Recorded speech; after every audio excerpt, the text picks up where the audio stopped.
Michele with Fanbase Press, and this evening I'm at Creature Features, where they're having an art of the Buffyverse. It's a celebration of the 20th anniversary of when Buffy went on air on television. Hey, let's take a look.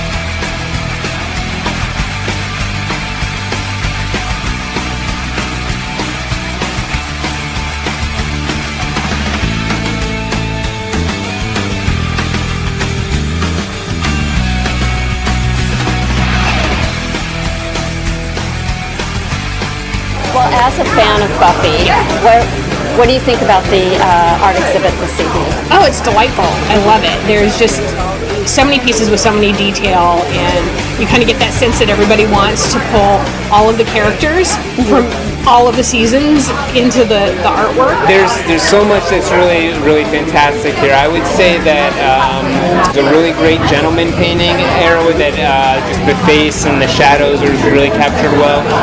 And then there's a colored pencil piece that is layered. That is, it's good.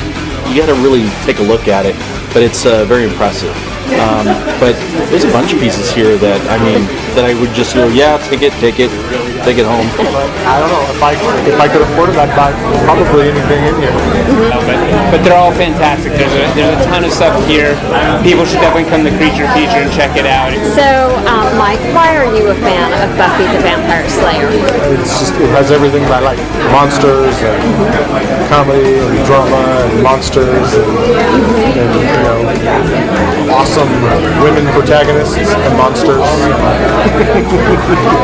You'd gone to high school with those people. Yeah. You recognized Willow, you recognized Xander, you recognized all of those people. I felt that they were the kinds of people that I was even going to college with at the time. Ellen Ripley was a big influence in my life, and Buffy sort of just was another step in that lineage. That kind of crossed all genres: romance, horror, humor, comedy, all of that. Yeah, and I think that we tend to think that Buffy is always about high school, but we really got a journey with her. Yeah. Through the seasons as well. Into adulthood, ultimately. Yeah, and I think it did that better than a lot of shows that try to do that high school to college leap. It's fun. It's fun, and the storytelling's great, and it's just a really good time to watch. And you have kind of a unique piece. Can you tell us a little bit about it and what inspired you to do that piece? All right. I love pulp novel covers from the 60s. I love the composition. I love the campy taglines. And so I've been doing, over the course of the last year or two, doing different fandoms as pulp novel covers. So Buffy is one that people resonate. They like what I do with it. So I take a specific episode and turn it into a novel.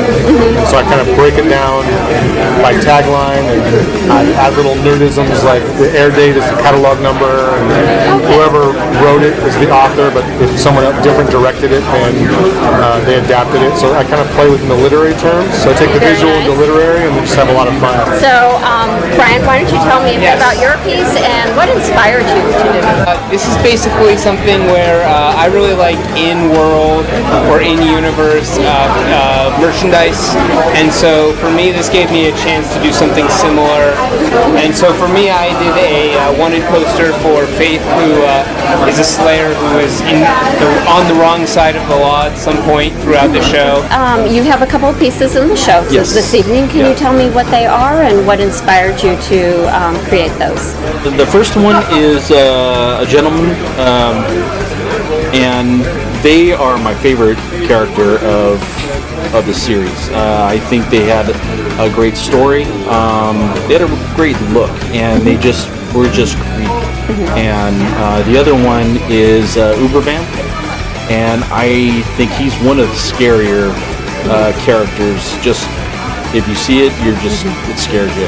Why do you think the show is so enduring? I mean, obviously it has created a Buffyverse. Right. We have comic books, we have books.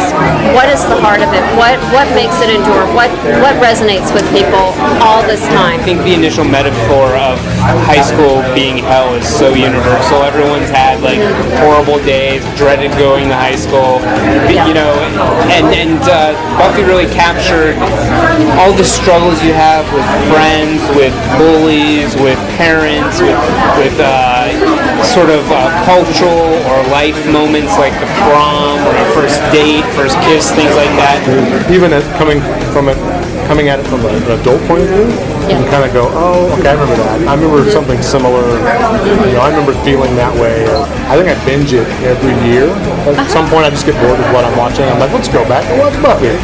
And so it's kind of the same thing. Being able to see the evolution again after gaining experience, and you know, now that I'm a father to a daughter, I can look at it and go, oh, okay, like Giles resonates more with me now than me just being intrigued by Buffy and Faith, or I think it's the characters are written well. They're written interesting. The stories are interesting. They're not. I don't know. It's not what you would expect, and it doesn't take itself too seriously, and it's a fun time. Who is your favorite character and why? Oh my goodness. Oh, that's so difficult. I do love the gentleman as far as the villains go. it might be. It's still Buffy.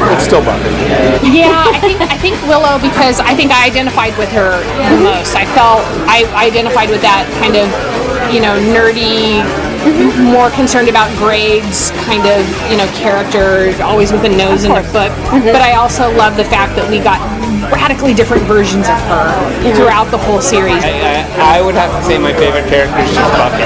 Buffy represents us all. She's a great hero. She's flawed.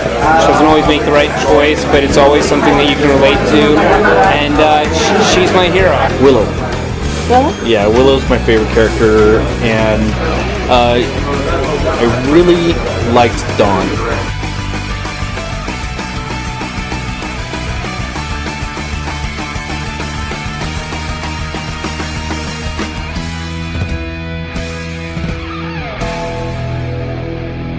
Well, thanks for joining us this evening. I hope you really enjoyed the video. And if you're very interested in seeing the show, it will be running through November 26th here at Creature Features, where they've got a lot of great monster and other collectible items here. And if you enjoyed this video and like to see more, please visit us at fanbasepress.com.